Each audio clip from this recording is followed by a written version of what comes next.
ఇక మరొక breaking news చూస్తున్నాం. ఇవాల్టి నుంచి బీఆర్ఎస్ లోక్సభ ఎన్నికల కార్యాచరణ సమావేశాలు జరగనున్నాయి. తెలంగాణ భవన్లో నేటి నుంచి నియోజకవర్గాల వారీగా సమావేశాలు నిర్వహించనున్నారు. మాజీ సీఎం బీఆర్ఎస్ అధినేత కేసీఆర్ ఆదేశాల మేరకు నియోజకవర్గాల వారీగా సమావేశాలు నిర్వహించనున్నట్లు పార్టీ వర్గాలు తెలిపాయి. ఈ నెల 12 వరకు తొలి విడతగా రోజుకొక ఎంపీ నియోజకవర్గంపై చర్చించనున్నారని తెలుస్తోంది. ఈ నెల 16 నుండి 21 వరకు రెండో విడత సమావేశాలు నిర్వహించనున్నట్లు పార్టీ వర్గాలు తెలిపాయి.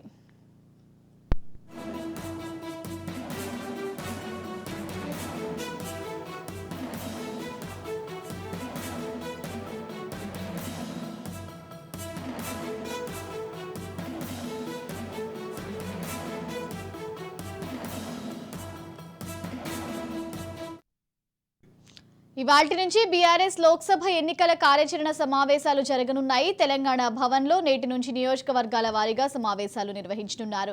మాజీ సీఎం బీఆర్ఎస్ అధినేత కేసీఆర్ ఆదేశాల మేరకు నియోజకవర్గాల వారీగా సమావేశాలు నిర్వహించనున్నట్లు పార్టీ వర్గాలు తెలిపాయి.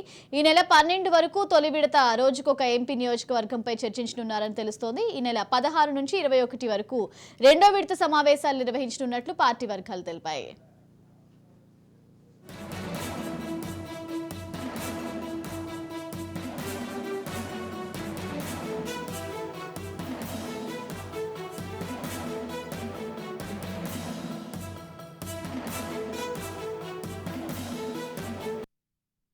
ఇక బీఆర్ఎస్ లోక్సభ ఎన్నికల కార్యాచరణ సమావేశాలకు సంబంధించి మనకి ఓవరాల్ డీటెయిల్స్ మా ప్రతినిధి మహేందర్ అందిస్తారు. మహేందర్,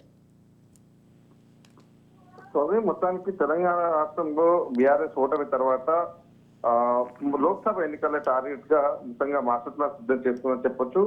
గత ఎన్నికల్లో దాదాపు కాన్ఫిడెన్స్ తోనే ఉన్నారు.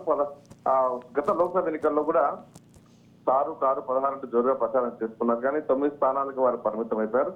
ఇక మొన్న 2023 ఇప్పుడు అసెంబ్లీ ఎన్నికల్లో కూడా 100 సీట్లు 119 కానీ 100 సీట్లు తమకన్నారు, కానీ 39 సీట్లకు పరిమితం. అయితే ఇప్పుడు పార్టీని బలోపేతం చేయాలి, వచ్చే ఎన్నికల్లో సరే సత్తా చాటాలి అనేటువంటి నిర్ణయంతో మొత్తంగా కూడా కార్యవర్గ సమావేశాలతో బిజీగా గడుపుతున్నారు.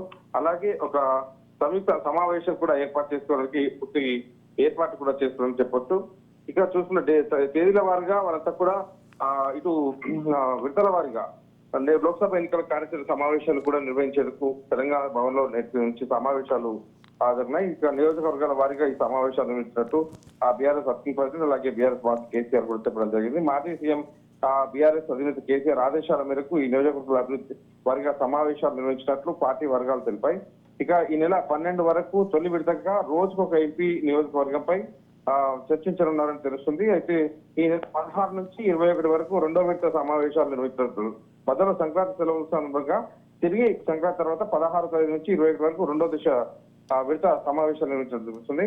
ఇక ఇవాళ నుంచి బీఆర్ఎస్ లోక్సభ కనీస సమావేశాలు పెద్ద ఎత్తున జరిగే పూర్తిగా అన్ని లోకల్ బాడీ నుంచి కార్యకర్తల నుంచి అందరూ కూడా దీంట్లో పాల్గొనేలాగా ఏర్పాటు చేస్తారు. ఇక తెలంగాణ భవన్ లో ఈ నియోజకవర్గాలుగా సమావేశాలు జరిగేటట్టుగా మొత్తం రూపకల్పన చేశారు.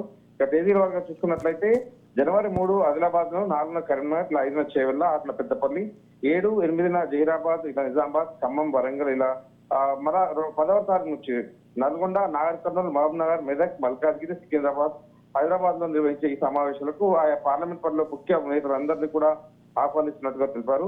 ఇక పార్లమెంట్ నియోజకవర్గ ఎంపీలు, పార్లమెంట్ పరిధిలోని అసెంబ్లీ నియోజకవర్గం చెందిన ఎమ్మెల్యేలు, ఎమ్మెల్సీలు, మాజీ ఎమ్మెల్యేలు, ఇక మాజీ ఎంపీలు, జెడ్పీ చైర్పర్సన్లు, మాజీ చైర్మన్లు, మేయర్లు, ఇలా అందరూ కూడా ఈ కార్యవర్గ సమావేశాలకు హాజరవ్వాలని, అందరూ కూడా ఎంపీ ఎలక్షన్ మొత్తానికైతే అనుకున్నట్టుగా మెజారిటీ వస్తేనే పార్టీకి పునర్వైభవం తీసుకువచ్చే అవకాశం ఉంది. కాబట్టి ఖచ్చితంగా టార్గెట్ ఎంపీ ఎలక్షన్ అన్నట్టుగా ఈ కార్యవర్గ సమావేశాలు బీఆర్ఎస్ పార్టీ నిర్వహిస్తుందని చెప్పొచ్చు.